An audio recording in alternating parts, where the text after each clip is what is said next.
Hello everybody and welcome to part 4 of our storage castle project. Now just quickly before we start, I just want to say that I've been having a ton of fun putting these videos together, and I'm actually thinking about renaming the series to something else because it's been a ton of fun just building stuff in Minecraft and then talking about it and sharing it with you guys, and I feel like I'm gonna end up doing more than just the storage castle. So if you have any ideas as to what we could call this series or even the kingdom that we're gonna end up building in this most likely, please let me know in the comments down below. Now today we start off by working a little bit to the side of the castle because as we move into the more decorative stages of the castle building, we're gonna need a lot of iron to make things like anvils and hoppers and lanterns, and I don't have a lot of iron anymore because my iron farm, on top of not being very good, is also at my old base, so it doesn't work, and if I want more iron I have to go there and sit in a little hole for like an hour to wait for the iron to stack up. So we're gonna start off today's video by making an iron farm, and the reason we're making an iron farm instead of a mine where we can mine for iron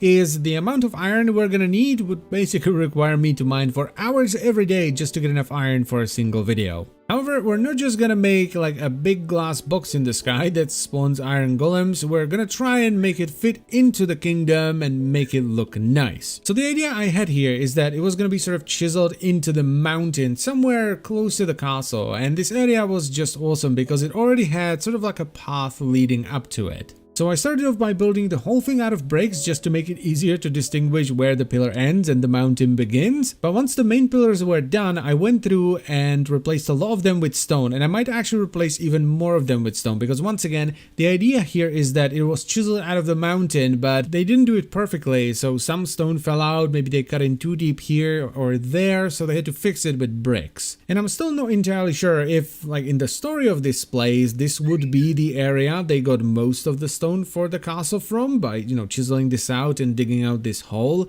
or if maybe we should do a quarry somewhere else, which I think might be a better idea. Now, one thing I was doing differently here when compared to the castle is I was adding some detail into it right off the bat. So I was, for example, putting some stairs in the floor to create some cracks, and I was also running sort of these veins of bricks through the floor as well. And I think I felt the need to do that because the whole area was very gray. We're working with stone and bricks. That's kind of it. We have few lanterns, maybe a few fence posts, but for the most part, it's just stone and bricks. Whereas the castle, while still being very gray, had a gradient of blocks going from bottom to top, and it also had prismarine at the top to add some much needed color. Now, I ended up chiseling a rather unnecessarily large room at the end of this because, oh no, we're only gonna need about a 7x7 area for the farm. Maybe we could even squeeze it into a 5x5, but I mean, we have this cool looking entrance, right, and this awesome hall leading up to it. If we only made it 5x5, it would be like a grand cathedral hall leading to a toilet. I'm not gonna lie though, making an iron farm indoors is just not a good idea, and making it in this big of a room is probably the worst thing you can do, because all it takes is for getting to spawn proof one block and it will break and you will have to fix it. But that is just the price we pay for making things fancy. So there we go, the room is almost done. I've added some very basic stone pillars into each corner, once again just simply chiseled out of stone,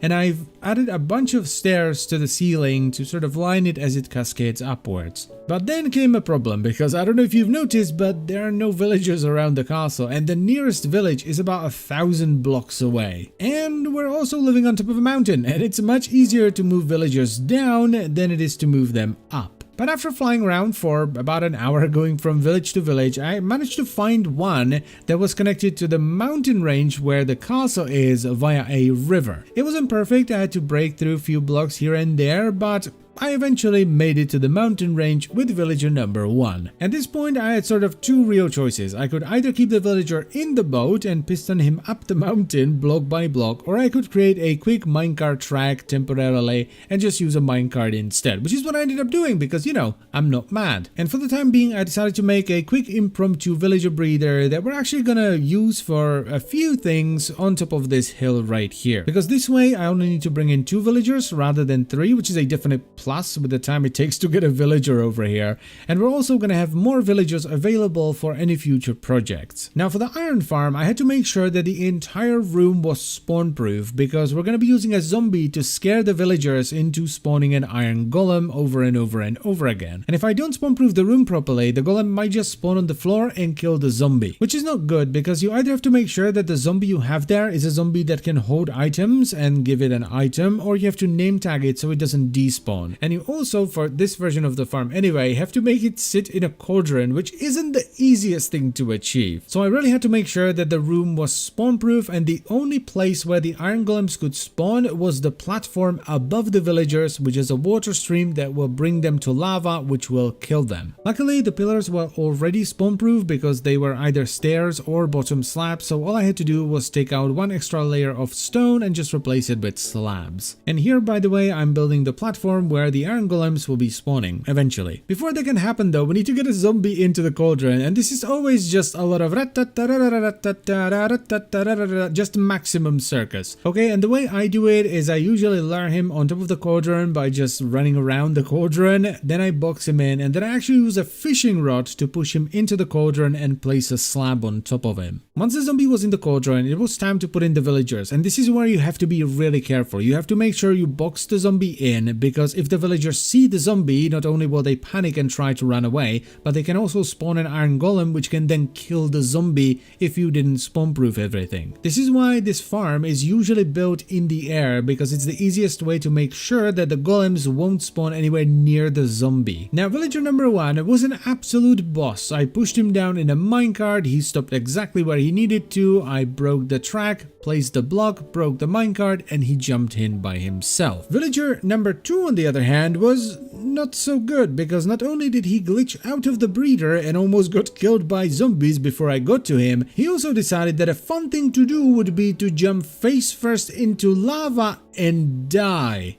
Villagers number 3 and 4 were good though. They jumped in first try on their own, no problems whatsoever. Didn't even have to use the fishing rod. And with that, it was time to unveil Spookmaster II, which is what I named the zombie because he wouldn't hold any items. And nothing happened, because that is precisely what happens every time I follow a tutorial for an iron farm. It looks great in a video, the tutorial for it is well made, everyone in the comments is loving it, I build it and it doesn't work. And it's usually because the villagers are either not spooked at all or they are spooked all the time. So I usually just deconstruct the farm and make the one farm I know that works, which uses a shutter in front of the zombie that opens and closes the shutter on a timer, spooking the villagers periodically. Which unfortunately isn't anywhere near as fast as this farm when you can build it correctly, but I can at least build it correctly and it works. I honestly don't know what I'm doing wrong at this point. I've built this so many times and it just never works. So here's the shutter, nothing too fancy, it's pretty bland, but I'm scared to decorate it to not accidentally spawn a golem on top of the zombie, and what it is essentially just a hopper clock that controls 2 sticky pistons, one on top, one on the bottom, that continuously push blocks in and out in front of the zombie, giving the villagers some time to sleep during the night and work during the day. It is, as I've said already, not as good as the farm I was originally trying to make, so if you can pull that one off and build it correctly, definitely go for that one, because in that one the villagers are scared far more often, so they're essentially spawning the iron golems on cooldown, whereas in this one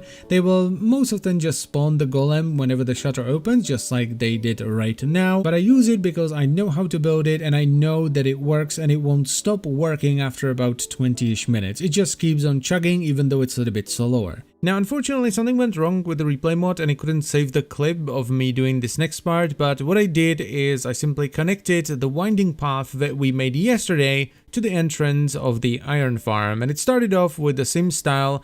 I even added a lamppost that we did last time as well, and a little stockpile with a cart that's carrying off the iron, but then it transitioned into just a couple of path blocks with a coarse dirt block and a cobblestone here and there. I really like to use path blocks in combination with stone because it's very high contrast and it kind of looks like mud. Now the iron farm is happily chugging along, as you can see over here. I decorated it a little bit and it now has a ton of storage, and I let it run for about 2 hours while I was AFK and nothing broke. The villagers are fine, the zombie is fine, and we already have like a stack of iron blocks from it, which is awesome. So here is a kind of an overhead shot of the entire area. I might still, add in a few things here and there, but overall I'm pretty happy with how the iron farm turned out. And then it was finally time to utilize the iron farm for what it was meant to do for the most part, which is to make anvils. So I raided the iron farm, picked up all the iron and made a ton of anvils to finish decorating the outside of the throne room. It's kind of hard to explain how satisfying it is to be able to finally do this because,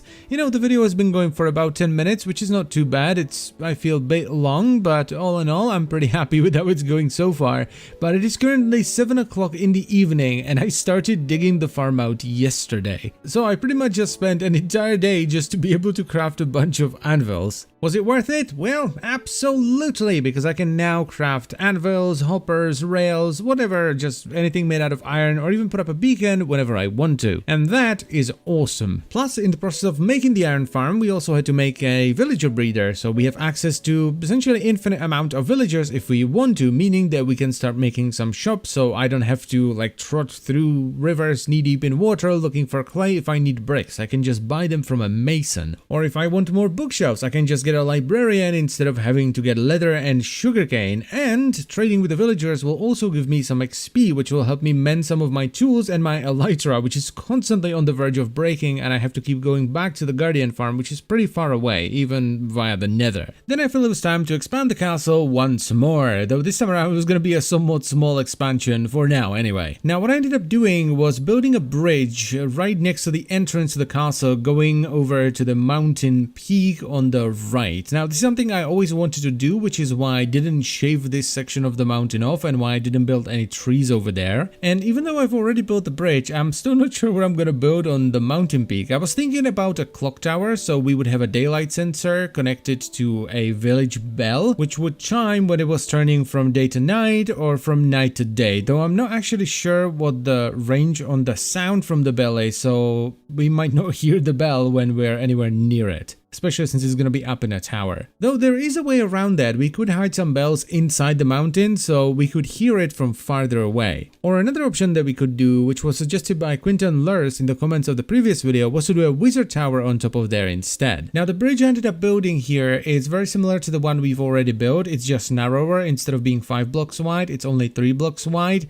and the supports are slightly more ornate. Though it's still nothing spectacular still, and I think it needs a little bit more work and some detail. Next on the menu was finally doing something with the Nether Portal, because it's been sitting out in the open and sticking out like a sore thumb for far too long. And the idea I had for this was nothing too spectacular. I just wanted to hide it in a small cave under the castle. There was actually already a cave in the mountain. I covered it over when I was doing a little bit of terraforming, or when I was doing the storage actually, because I broke into it, so I covered it up. So all I had to do was break through the wall, and most of the work was already done. I didn't really have to dig up much. All I did was replace the grass and dirt with stone, add in a little bit of cobblestone and some andesite. I might do something else with the Nether Portal eventually, something a little bit fancier, but for now this lovely cave would do. I decorated it a bit in the end. I just wanted the portal out of the way so I can start doing some planning at the base of the castle. Now one interesting thing about this base is that its location was chosen by a Nether Portal that I built in the Nether.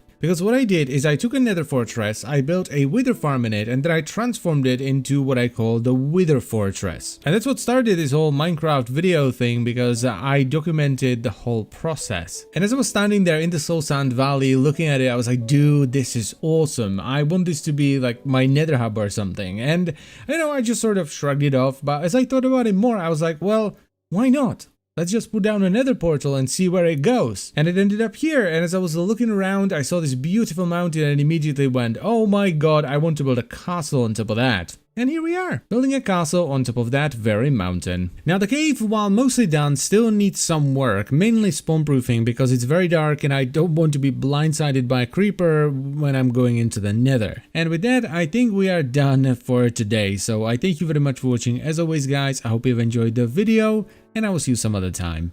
Bye bye.